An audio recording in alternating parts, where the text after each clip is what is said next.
the relationship that China will have with US post the 2024 elections, and which means where does Trump campaign and the Harris campaign stand when it comes to dealing with China, an extremely important part of the larger geopolitical equation and policy framework that both candidates have put forward.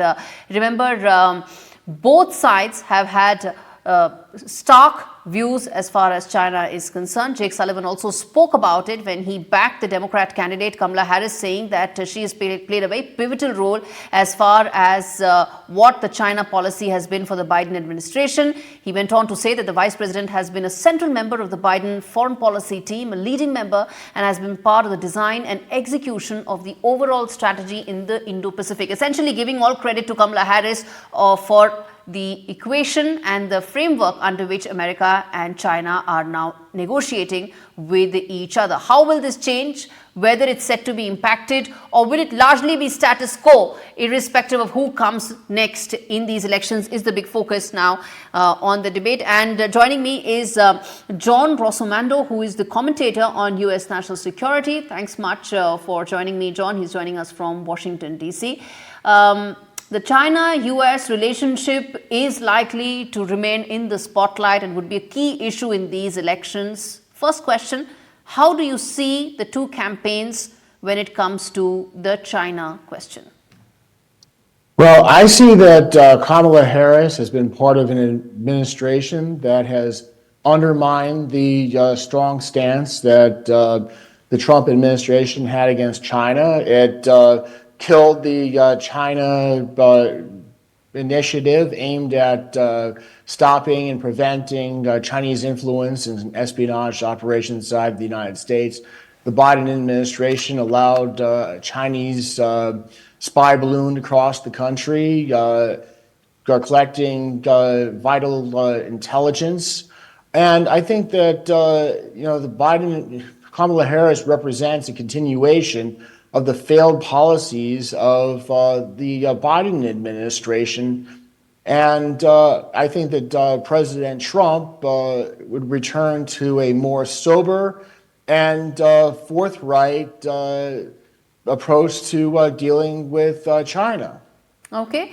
So some of the differences in how China has been dealt under Donald Trump and under Joe Biden, we are playing that out, whether it is the tariff war or whether it is some of the other aspects. John, I want to ask you that how do you see a return in terms of a trade war possibly if Donald Trump comes back to power? Do you see that happening all over again, or do you think there have been some lessons and some learnings in the last 4 years?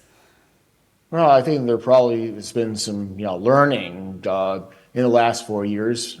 Many of the tariffs that Trump put in place have been maintained by the Biden administration. I think that we would end up seeing a stronger stance on the U.S. rebuilding its domestic infrastructure, rebuilding our domestic industries to become less dependent on China, because one of the major problems that we face in defense and in domestic economy is the dependence on China for things like rare earth minerals and for other supply chains.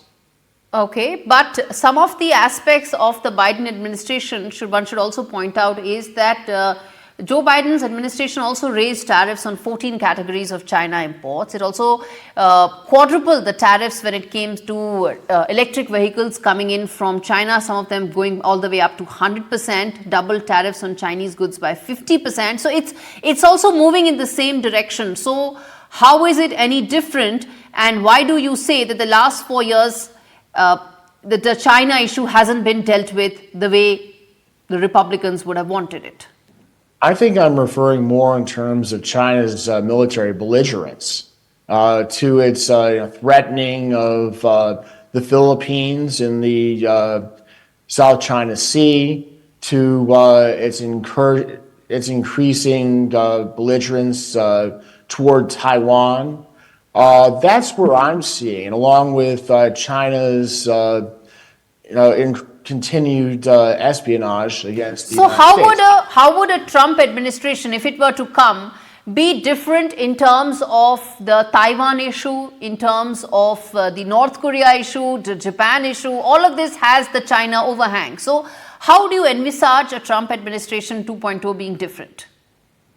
Well, I envision a Trump administration 2.0 being more interested in increasing America's military assets in East Asia, and also in keeping both Taiwan, Japan, Philippines, and our allies on the ball. I mean, right now, you just recently had Japanese Prime Minister Kishida's decision to step aside. So Japan's rearmament remains a question. I think that Trump would continue the policies that he worked on with former Prime Minister Abe to increase Japan as a bulwark against China. Okay. I think that Trump also has a personal relationship with Kim Jong-un.